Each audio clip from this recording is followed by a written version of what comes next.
Martin had always been a man of a tough character. For as long as he could remember, working in the fields had shaped him, sun, soil, and effort. But inside, he carried something much heavier than a sack of corn, a jealousy that wouldn't let him live in peace.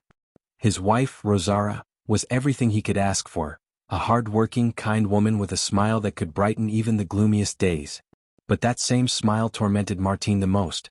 What if she was giving it away to someone else? He thought, even though there was no reason for it. Distrusting the town. Everyone knew that Martin was a man of few words and a bad temper. The neighbors no longer approached Rosara much to avoid problems, yet he still found excuses to argue with her. And what bothered him the most was Rosara's relationship with Abelino. The donkey that accompanied her every day in the fields was an old animal with gray fur and long ears, but Rosara treated him as if he were part of the family. She spoke to him affectionately, fed him with care, and even seemed to tell him things. While working, Martin watched everything from a distance, and his mind began to fill with absurd ideas. "It seems like she loves him more than me," he murmured through clenched teeth, his fists tightening.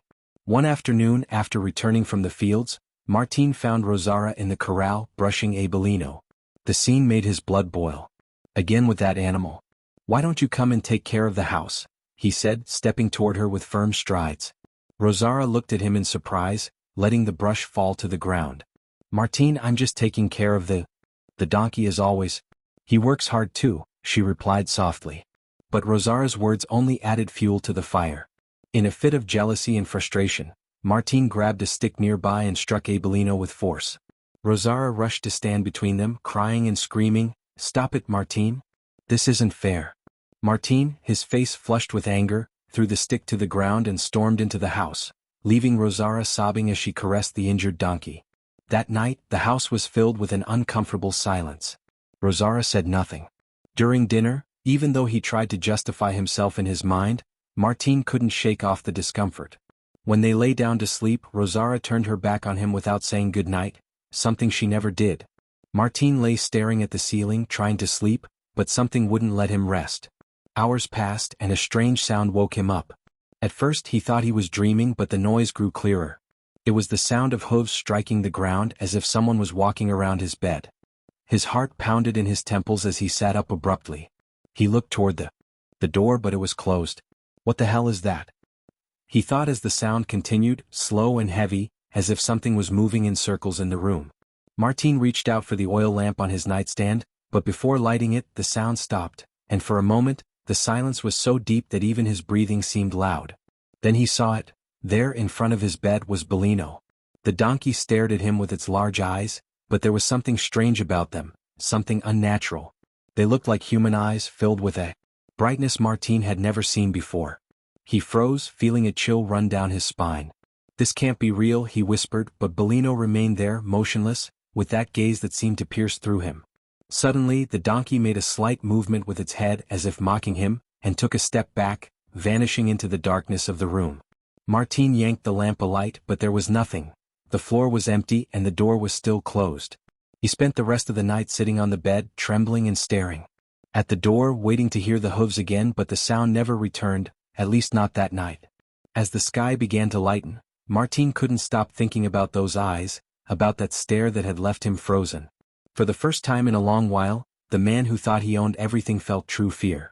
Martin woke up the next morning feeling dazed, and as he washed his face in the courtyard basin, he tried to convince himself that what had happened was just a strange dream, something caused by exhaustion or nerves. But an uneasiness still tormented him. Music? Left hanging by the door, it was lying on the ground with fresh dirt marks on the handle. He looked around, but there were no signs that anyone had been there.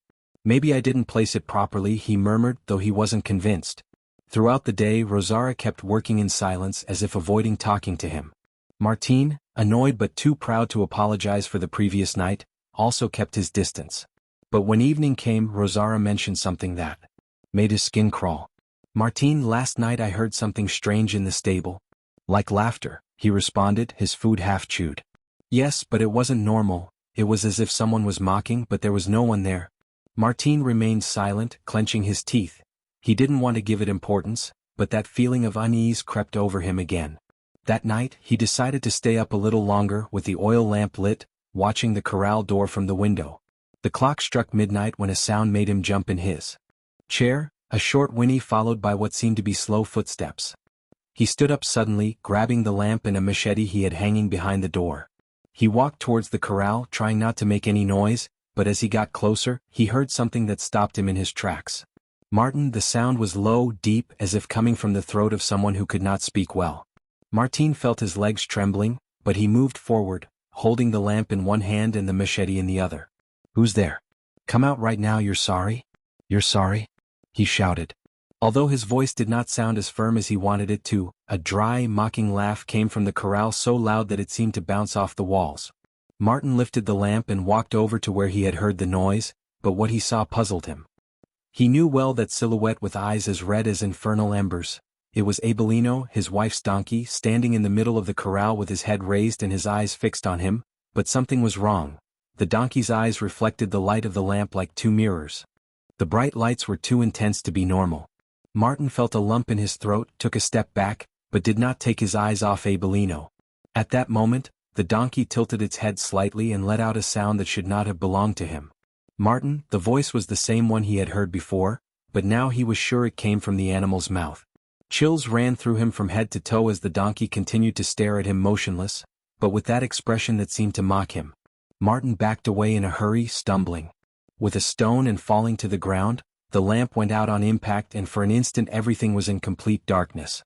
When he managed to get up and light the lamp again, Abelino was no longer in the corral. The doors were still closed and there was no sign that the donkey had left. With his heart about to burst out of his chest, Martin ran back into the house, locked the door and sat down at the table, breathing heavily. For the first time in his life he did not know if what he had seen was real or the product of his details. The rancher's body was unrecognizable, covered with deep wounds and surrounded by blood. Some said he had been killed by members of the mania, but others claimed that something strange had happened. They say that the last time they saw Don Gustavo, he was trying to pull a donkey that did not want to walk. A neighbor commented to Martin as they both made the sign of the cross for the deceased. Martin felt a shiver run down his spine, but feigned disinterest. Then he merely murmured, "God rest his soul." Glory before he left for the field. However, the neighbor's words lingered in his mind and, well, as he worked the land, he felt a strange presence. At first he thought it was his imagination, but when he looked up, he froze. In the distance, on the hill, stood Abelino. The donkey was staring at him, motionless as if watching him. "Get away!" Martin shouted, grabbing a stone and throwing it with all his might. The stone landed near the donkey, but he didn't even flinch. Martin tried to get closer, waving his arms and shouting to scare him, but every time he took a step towards Belino, the animal seemed to move away. Although he never saw it move, it was as if it disappeared and appeared farther